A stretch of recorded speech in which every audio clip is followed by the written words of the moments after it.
동물들에게는 송과체 혹은 솔방울샘이라 불리는 신체 기관이 있습니다.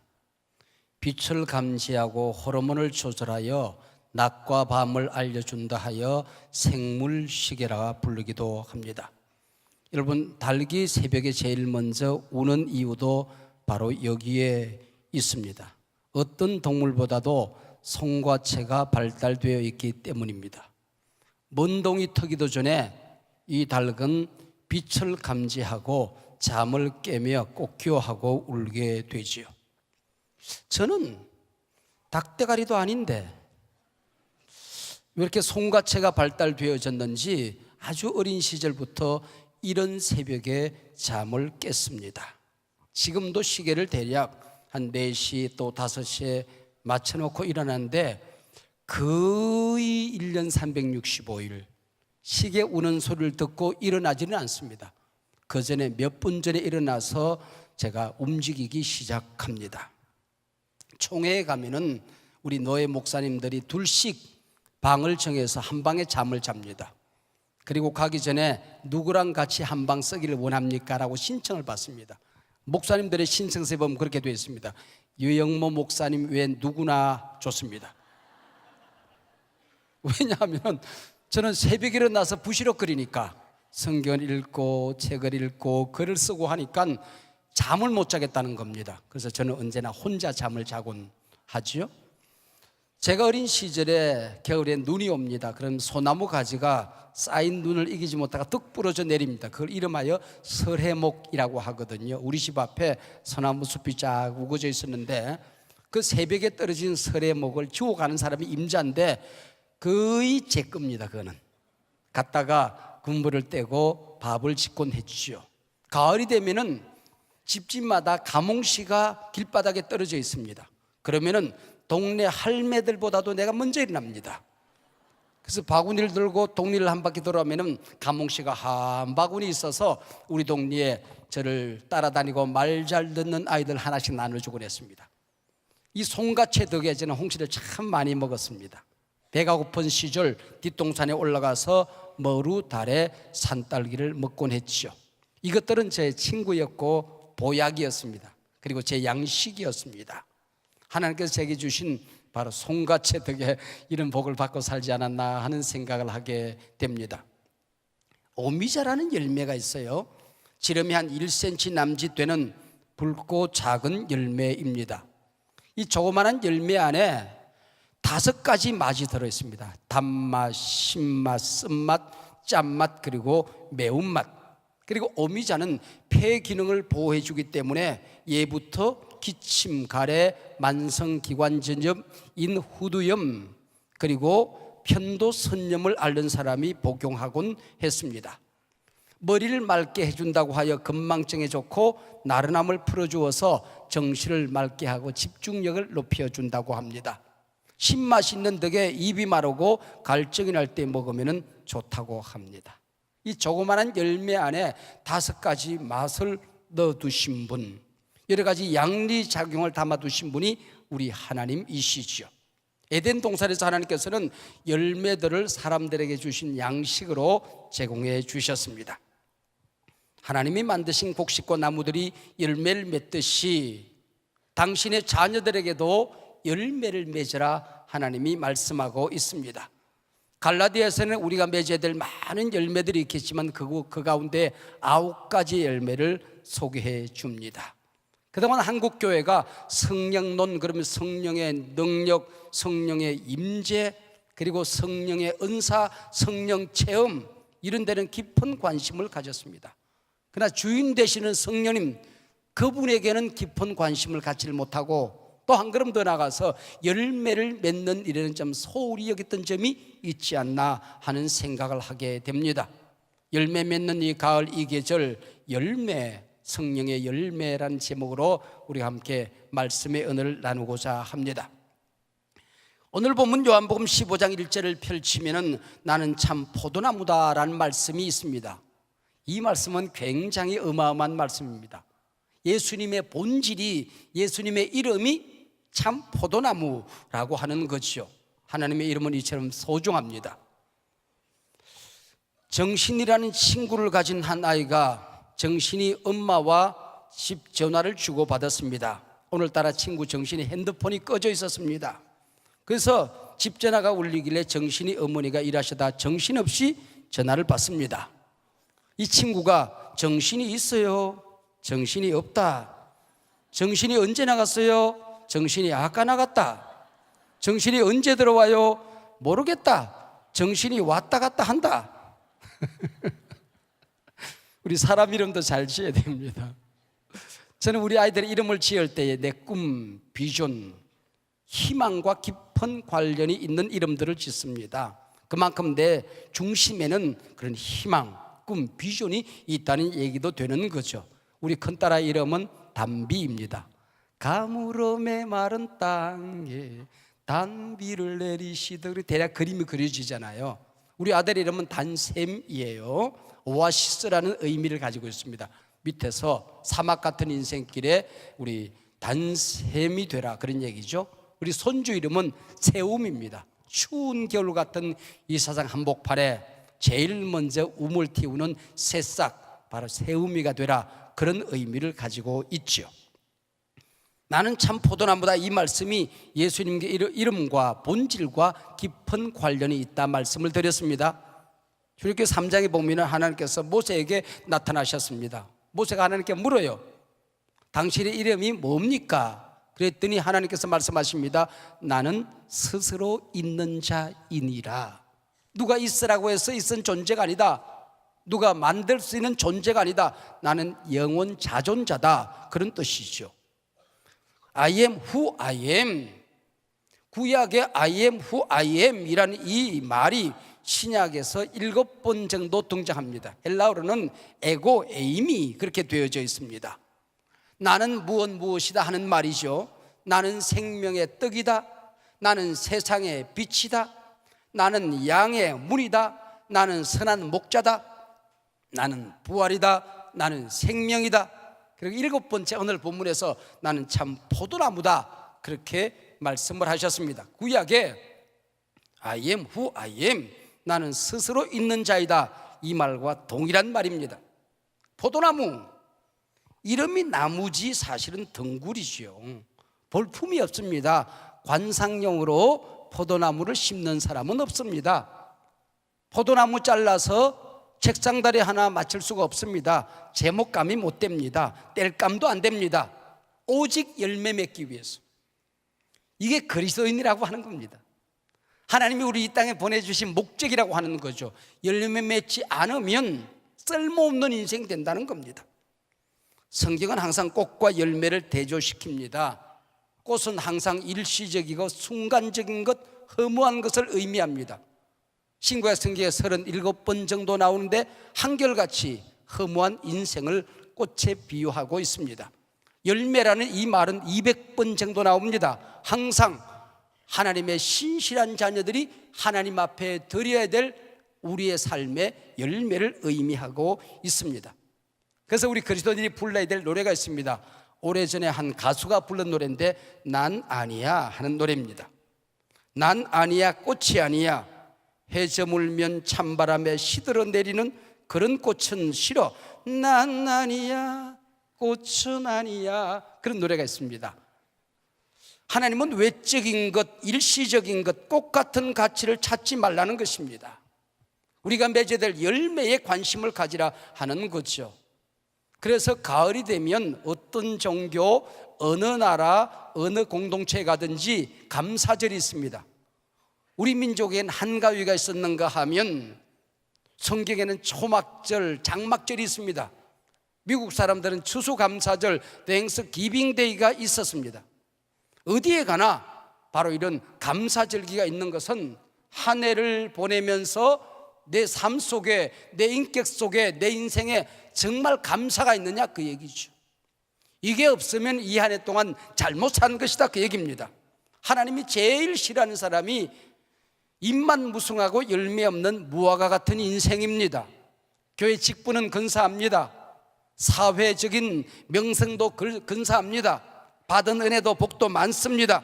겉만 번질하고 열매 없는 사람, 하나님이 싫어하시는 것입니다. 그러면 이런 질문이 가능합니다.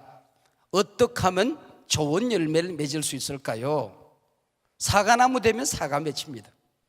포도나무 되면 포도 맺힙니다. 배나무 되면 배가 맺히는 거죠. 그러면 좋은 열매 어떻게 하면 될까요?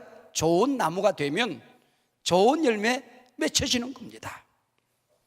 예수님이 우리 나무요 우리가 가지라고 한다면은 예수나무는 반드시 좋은 열매죠. 좋은 나무죠. 그러면 붙어 있기만 하면 좋은 열매가 맺혀진다는 얘기입니다. 그리스도인이 된다고 하는 것은 그 가지가 포도나무에 붙어 있듯이 예수님께 붙어 있는 겁니다. 그래서 예수 빼고 나면 남는 게 없는 게 우리 신앙생활입니다. 이 세상에 비록 가진 것이 부족해도 예수 가졌으면 다 가진 것이 우리 인생사 신앙생활이라고 하는 거죠. 우리가 사랑한다, 누군가를 용서한다, 화목하게 지낸다, 그건 내 거 아니고 예수님께 붙어서 맺혀진 열매라고 하는 거죠. 헌신한다, 충성한다, 하나님께 붙어서 내게 주신 품성의 변화를 통하여 내게 일어나게 된 열매라고 하는 것입니다. 재미있는 것은 갈라디아서에 9가지 열매가 나오는데 그게 9가지 열매는 복수가 되어야 되잖아요. 단서로 되어 있습니다. 하나 열매라는 겁니다. 맛이 다르고 색깔이 다를 뿐입니다. 오미지 안에 5가지 맛이 담겨져 있듯이 열매 안에 그 나타나는 맛이 9가지로 나타나더라, 그런 얘기입니다. 기억하십시다. 여러분이 예수나무 되면 예수 열매 맺혀집니다. 우리가 성령나무 되면 성령나무 열매 맺혀집니다. 우리가 좋은 나무가 되면 좋은 열매는 맺혀지는 것입니다. 할렐루야. 어떻게 하면 좋은 열매가 맺혀질까요? 요한복음 15장에 가장 많이 나오는 단어 하나가 나옵니다. 내 안에 거하라 하는 말입니다. 제가 간밤에 요한복음 계속 읽으면서 갑자기 동일한 말이 계속 반복적으로 등장합니다. 그래서 1절부터 11절까지 읽어보는데 안에 거한다는 말이 꼭 11번 나오더라고요. 매절 한 번씩 나오는 굉장히 중요한 말씀으로 나오더라, 그런 얘기죠. 무슨 얘기일까요? 포도나무 안에 붙어 있으면, 예수 안에 내가 붙어 있으면, 성령 안에 거하면 성령의 열매가 맺혀진다는 거죠. 신앙생활이 뭘까요? 내가 몸부림하고 노력하고 애써서 열매를 맺는 게 아닙니다. 성령 안에 편안히 거하면 됩니다. 예수 안에 거하면 됩니다. 다른 모든 종교들은 자기가 애를 써서 열매를 맺어 그 열매 평가로 좋은 데 간다고 생각합니다. 그럼 우리 기독교는, 복음적인 개혁교회는 그게 아닙니다. 내가 예수 안에 있기만 하면 농부 되신 하나님이 나를 가꾸어 주십니다.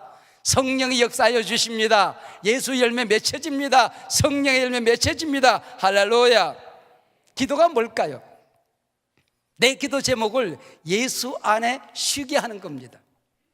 교육이 뭘까요? 내 자녀들을 예수님께 묶어두는 것입니다. 충성이 뭘까요? 교회를 섬기는 게 뭘까요? 우리 교회가 예수 안에 편히 쉬는 겁니다. 구국 기도는 뭘까요? 이 나라의 모든 기도 제목과 어려움을 예수님 안에 맡겨드리는 것입니다. 할렐루야. 요즘 방영되는 연속곡 가운데 사랑의 온도라고 하는 연속곡이 있더라고요. 그 이현수라는 작가가 온정선이라는 연하남 셰프와 달달하게 사랑을 나누는 얘기입니다. 그래서 사랑의 온도를 서로 맞춰가는 그런 얘기죠. 그런데 저 같은 시니어, 그것도 어린 시절을, 그 경상도 분들은 괜찮은데 저는 갱상도에서 자라가지고 이런 시니어들이 그 연속극을 잠시라도 보고 있느라면 얼굴이 뜨거워집니다. 괜히 느끼해집니다. 무슨 얘기일까요? 사랑의 온도가 우리보다는 너무 뜨겁다는 얘기죠. 젊은이들이나 보는 연속극이라고 하는 겁니다. 이기주 작가의 언어의 온도라는 책이 있습니다. 우리가 쏟아내는 말 가운데는 뜨거운 말도 있고 차가운 말도 있다는 거죠. 여러분, 따뜻한 말 한마디가 싸늘하게 식은 내 가슴을 녹여주기도 합니다. 추운 이 세상을 살아가는 힘이 되기도 합니다. 여러분, 찬바람이 쌩쌩 불 때에 멀쩡하던 내 가슴에 깊은 상처가 있어서 열매가 떨어지기도 하는 것입니다. 무심코 아내에게 쏟아냈던 내 감정, 분풀이 이게 내 아내 내 자식들이 화상을 입어서 평생을 가는 사람들도 있습니다. 여러분, 힘들어 고통 가운데 있는 이 아이에게 내가 따뜻한 말 한마디로 축복하고 격려하게 될 때에 세상에서 싸늘하게 식었던, 직장 생활하다가 마음이 얼어붙었던 그 마음들이 녹아질 수 있다고 하는 거죠. 근데 자기가 쏟아내는 뜨거운 말이나 찬바람 부는 말에는 무관심하고 자기가 받은 뜨거운 말과 찬 말에는, 차가운 말에는 깊은 반응을 느끼는 게 우리 인생이라고 하는 것입니다. 여러분, 이웃들에게 따뜻한 말을 쏟아내어서 그들의 어려운 이 세상 살아가는, 추운 하루를 살아가는 그들을 녹여주시기를 바랍니다. 여러분, 얼음 냉수 같은 시원한 말로 내 곁에 있는 사람들을 축복하시기를 바랍니다. 그래서 열매마다 익는 온도가 있는 겁니다. 온대 과일이 있고 열대 과일이 있는 거죠. 그러면 내 심장 속에서 지금 어떤 온도를 유지하고 있냐는 것입니다. 내 신앙생활은 열매 맺기에 적절한 온도를 유지하고 있느냐는 얘기죠. 우리가 교회에서 부흥회도 하고 특별한 집회를 가지기도 합니다. 이런 모든 것들은 싸늘하게 식은 우리의 온도를 높여주기 위해서, 어떻게 하면은 한 해가 마쳐지기 전에 저들의 마음이 따뜻해져서 저들이 열매 맺기에 좋은 신앙생활, 하나님 앞에 열매를 드리기 행복한 신앙생활로 한 해를 마칠 수 있을까? 이게 바로 이런 집회를 하는 이유가 아니겠습니까? 어떻게 하면은 좋은 열매가 맺혀질까요? 최근 의학에서 발견한 호르몬이 하나 있습니다. 다이돌핀이라고 하는 호르몬입니다. 엔돌핀 얘기는 들어보셨죠? 여러분, 이게 행복할 때, 기쁠 때 엔돌핀이 만들어지게 되는 것인데, 격려의 말, 축복의 말을 들었을 때에 엔돌핀이 만들어지게 되는데 암을 이기는 세포입니다. 면역 체계를 건강하게 하는 세포죠. 근데 다이돌핀은 엔돌핀보다도 4,000배의 강한 힘이 있다는 겁니다. 이 다이돌핀은 언제 만들어지냐? 강력한 감동을 받았을 때, 눈물이 퍽 쏟아지는 충격을 받았을 때, 말씀을 듣다가, 우리가 기도하다가, 찬양을 하다가 눈물이 왈칵 쏟아지며 가슴 속에 있는 모든 것들이 울음으로 쏟아져 나올 때 다이돌핀이 생긴다는 것입니다. 제가 그 얘기를 들으면서, 야, 성령의 임재와 함께 다이돌핀이 생겨서 암도 나을 수 있겠구나, 변화될 수 없는 우리가 변화를 경험하겠구나, 할렐루야. 내 속에 맺혀질 수 없는 용서와 화해의 열매가 맺혀질 수 있겠구나 하는 생각이 들더라고요. 여러분, 우리 교회에 알파 코스라고 하는 새 가족들을 섬기는 그런 학교가 있습니다. 여기 와서 성령에 탁 사로잡히면, 성령 소양회를 경험하는 동안에 성령과 그들이 묶여지면 지옥의 문이 닫혀지고 하늘의 문이 확 열려지게 되거든요. 그게 바로 다이돌핀이 아마 그분 가운데 신체적으로는 생성되는 시간일 수 있다고 하는 거죠. 치유소양회가 뭡니까? 내가 열매 맺을 수 없는 온갖 질병들, 썬뿌리들, 질병에 노출된 우리의 영혼들, 이걸 잘라내고 우리가 열매 맺기에 좋은, 신앙생활하기에 좋은 나무가 되게 되도록 도와주는 것입니다. 은혜동산에 가서 울고 웃고 하는 사이에 그들의 성품이 달라집니다. 멀리 있던 하나님이 가까워집니다. 내 생을 하나님 앞에 바치게 되는 것입니다. 거기에 여러분, 영적인 다이돌핀이 만들어지게 되는 겁니다. 우리가 맺는 열매는 어떤 열매들이 있을까요? 고린도전서 12장에 보면은 성령이 임할 때에 우리에게 능력이 나타납니다. 은사가 나타납니다. 이게 보면 9가지 은사가 나타나요. 그리고 제일 마지막 절 31절에 이렇게 나옵니다. 너희는 더욱 큰 은사를 사모하라. 내가 가장 좋은 길을 너희에게 보이리라. 그리고 가장 좋은 길이 고린도전서 13장 짜짜짜짜짜 펼쳐집니다. 그게 뭡니까? 사랑장이라고요. 그리고 성령의 열매를 말씀하면서 갈라디아서 5장 22절에서는 첫 열매를 쫙 문을 열는데 사랑과 그렇게 시작합니다. 와, 여러분, 사랑이라는 이 열매는 은사 가운데는 가장 귀한 은사라는 거예요. 내게 없는 은사라는 거예요. 내 안에 없는 품성이라는 거예요. 그리고 우리가 맺어야 될 가장 소중한 첫 열매가 사랑의 열매라고 하는 거죠. 예수님이 독생자를 보내서 나를 사랑한 그 아가페의 사랑, 그 사랑을 받을 때 내가 구원받았다는 사실에 감격하는 그 사랑, 독생자를 죽게 하시고 신하들, 아니 그분 당신이 내 모든 죄짐을 담당하시고 돌아가시는 그 사랑, 그래서 그 사랑 내가 받았을 때에 선교를 위하여 내 생애를 내어놓을 수 있는, 복음을 위하여 하나님의 가슴앓이로 잃어버린 영혼을 향하여 달려갈 수 있는 사랑, 바로 그게 사랑의 열매라고 하는 거죠. 내 힘으로 되는 사랑이 아니라는 겁니다. 두 번째 열매는 환경을 초월하여 기뻐하고 행복할 수 있는 희락의 열매가 있습니다. 예수 믿고 나면, 성령 받고 나면, 복음을 만나고 나면 기쁨의 이유가 달라지는 거죠. 환경은 변화되지 않습니다. 그대로 있을 수가 있습니다. 세상에는 여전히 악과 모순이 존재합니다. 가정에 경제적인 어려움이 있습니다. 가장이 직장을 잃어버립니다. 내 어버이가 질병에 시달립니다. 억울한 누명을 쓰고 해결이 되지 않습니다. 도무지 기뻐할 수 없는 상황인데 세상에 알지 못하는 기쁨이 내한테 있어요. 이런 능력이 뭡니까? 희락의 열매라고 하는 거죠.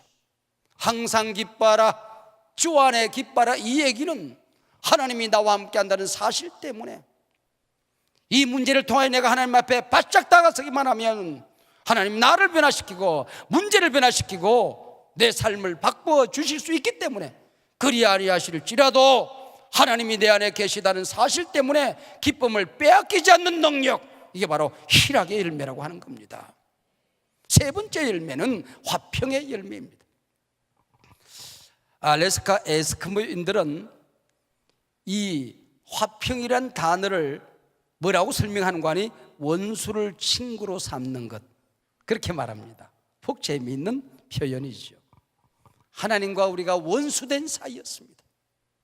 하나님이 우리를 자녀 삼으시고 친구 삼으셨습니다. 내가 나를 생각해도 내가 용서가 안 됩니다. 근데 나와 나 자신이 화해를 합니다. 이웃을 용서하고 화목하게 지냅니다. 분쟁이 있는 자리에서도 트러블 메이커가 아니라 피스메이커로 그 자리를 화평하게 만드는 능력이 내 안에 나타나는 것입니다. 문제가 있다가 내가 가면 문제가 사라집니다. 분쟁이 있다가 내가 가면 분쟁이 하나가 됩니다. 갈등이 있는 자리에 내가 가면 갈등이 사라집니다. 성령이 나와 함께 하시기 때문에 이 모든 것을 물리치고 화목하게 하는 능력이 내게 나타나는 것입니다. 할렐루야. 네 번째 성령의 열매는 오래 참음입니다. 우리가 사랑을 받았을 때 어떤 일들이 일어나는가? 사랑은 눈물의 씨앗이 아니라 오래 참고로 시작해서 모든 것을 참으며 모든 것을 견디느니라 그랬습니다. 내 마음에 조금 마음에 안 들면, 내가 살아가는 삶의 환경이 조금만 어려우면 걸핏하면 불평하고 원망하는 그런 품성이 아니라고 하는 거죠. 출애굽한 이스라엘 백성들이 멸망했던 원인이 뭡니까? 원망, 불평. 이게 바로 출애굽 망한 죄목이 되는 것입니다. 여러분, 하나님은 신실하신 분이십니다. 하나님 여러분을 사랑하시는 분이십니다. 그분을 사랑하기 때문에 하나님을 사랑하는 자, 곧 그 뜻대로 부르심을 입은 자들에게는 모든 것이 합력하여 선을 이루느니라. 할렐루야. 요셉이 고백했습니다. 하나님은 이 모든 것을 선으로 바꾸셨습니다. 하나님 여러분의 모든 상황을 선으로 바꿔 주신다는 것을 믿고 평안하게 지내는 것입니다. 이게 오래 참음이지요. 다섯 번째는 자비입니다. 지극히 작은 자에게 베푸는 나의 조그만한 친절.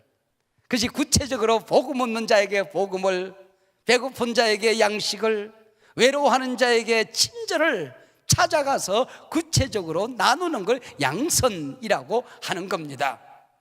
술 취한 자에게 술 냄새가 나듯이 성령에 취한 자들에게 성령 냄새가 나서 열매가 맺혀지는 겁니다.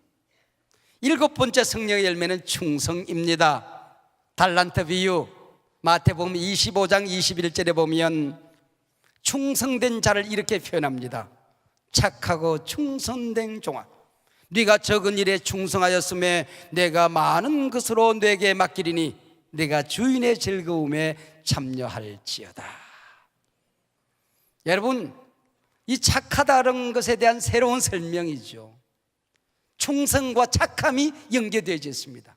그리고 세상 사람들이 보면은 보잘것없는 것인데, 적은 것인데, 그게 너무 귀해서 내 가치를 거기에 두는 것입니다. 한 번 맡은 일은 끝까지 만들어내는 것입니다. 힘들다고 내려놓고 포기하고 하는 것이 아닙니다. 아, 힘들구나. 그래서 다른 사람이 해도 힘들겠구나. 그래서 목장 사역을 끝까지 감당하는 것입니다. 성가대 사역, 야, 이게 보통 일이 아니구나. 끝까지 감당하는, 이게 바로 충성이라고 하는 거죠. 이런 사람들은 뭐라고 그럽니까? 하나님의 즐거움에 네가 참여할지어다. 할렐루야. 여러분, 충성의 반대말이 뭔지 아십니까? 악하고 게으른 종아 그랬습니다. 여러분, 이 악한 것과 충성의 반대말이 연결됩니다. 게으른 것과 충성이 반대말로 연결이 되어지더라, 그런 얘기죠. 그러면서 이 악하고 게으른 종은 뭐라 그럽니까? 뭔가 말이 많아. 뭔가 할 말이 그렇게 많아. 당신은 이런 사람인 줄 내가 알아서 내가 한 달란트를 땅에 묻어 놓았나이다. 그리고 이러고 저러고 저러고 저러고. 근데 내가 그런 생각이다. 아, 몸이 품성이 게으르다고 주둥아리까지 게으르지는 않구나. 뭔가 말이 많아. 뭔가 핑계가 많아. 아, 이게 게으른 거구나 하는 생각을 하게 된 거죠. 여덟 번째 열매는 온유입니다. 기독교는 파라독스가 있어요. 살고자 하느냐? 죽어라. 높아지고자 하느냐? 낮아지라. 강하고자 하느냐? 온유해지라. 부드러워지라. 그렇게 이름합니다. 여러분, 진화론의 생태계 원리는 약육강식입니다. 여러분, 강자만 살아남다는 겁니다. 진짜 그렇습니까? 여러분, 사자나 호랑이는요, 동물원에 가야 있습니다. 근데 여러분, 이 힘없는 강아지 한 마리, 고양이는 집안에 삽니다. 여러분, 온유한 자는 복이 있나니 땅을 기업으로 얻을 것이라 그랬는데, 온유한 동물은 복이 있나니 주인의 안방을 차지할 것이라 그렇다고요. 여기. 여러분, 사자와 호랑이가 이기는 것이 아니라 온유한 동물이 세상을 정복하더라 그런 얘기. 얼굴이 부드럽습니다. 언어가 부드럽습니다. 사고방식이 유연합니다. 마지막 아홉 번째 성령의 열매, 절제의 열매입니다. 절제는 다른 모든 성령의 열매, 아름다운 품성을 담는 그릇과 같습니다. 사랑이 아무리 귀해도 절제 없이 사랑하면 아이는 망치는 겁니다. 절제 없는 기쁨은 가볍습니다. 이 나라가 절제 없는 자비와 복지는 여러분, 상대를 거지로 만들 가능성이 있다는 겁니다. 절제 없는 온유는 유약합니다. 모든 것이 다 가하나 모든 것이 다 덕을 세우는 것이 아니니라. 모든 것이 다 가하나 모든 것이 다 유익한 것은 아니라. 아무리 방언의 은사가 귀하지만은 방언이 예배 시간에 절제된 모습으로 나타날 때에 그 기도가 아름다운 것이니라, 그 얘기죠. 갈라디아서 5장 22절, 오직 성령의 열매는 사랑과 희락과 화평과 오래 참음과 자비와 양성과 충성과 온유와 절제니라. 할렐루야. 제가 금년까지 40권의 책을 쓰고 하나님 앞에 감사하는 예식을 가졌습니다만은 말미에 쓴 책 가운데 하나가 품성이라는 책입니다. 그 품성 서문에 보면은 이런 얘기가 나옵니다. 목회를 하다 보면 부교육자를 찾을 때도 있고 장로님, 안수집사님, 권사님을 세울 때도 있습니다. 그때마다 저는 그렇게 기도합니다. 하나님, 우리 교회에 품성이 좋은 사역자들과 일꾼들을 보내주십시오. 하나님, 거긴 제가 이유가 있습니다. 품성이 잘못된 사람은 아무리 충성한다고, 아무리 헌신한다고, 봉사한다고, 교회 일을 하고 섬기고 전도하고 하지만 목회자에게 불순종하고 교회에게 유익을 남기지 못하고 결국은 사람과 교회를 다치게 하더라고요. 하나님, 한국 교회가 지난 130년 동안 복음을 지키는 일은, 복음을 전하는 일은 꽤 잘한 것 같습니다. 그러나 그 복음이 내 안에 열매로 맺혀져서 내 주변의 사람들에게 향기를 토하는 바로 성령의 열매 맺는 일, 품격 있는 품성을 만들어가는 일에 실패한 것 같습니다. 이제 제가 우리 교인들에게 이 바로 품성, 성령의 열매 맺는 삶을 제가 이제 강조하고 싶습니다. 제가 서문에 그렇게 되어 있습니다. 오래전에 쓴 내용이지만은 제가 쓴 글이기 때문에 한번 읽어보니까 머릿속에 대략 정리가 됩니다.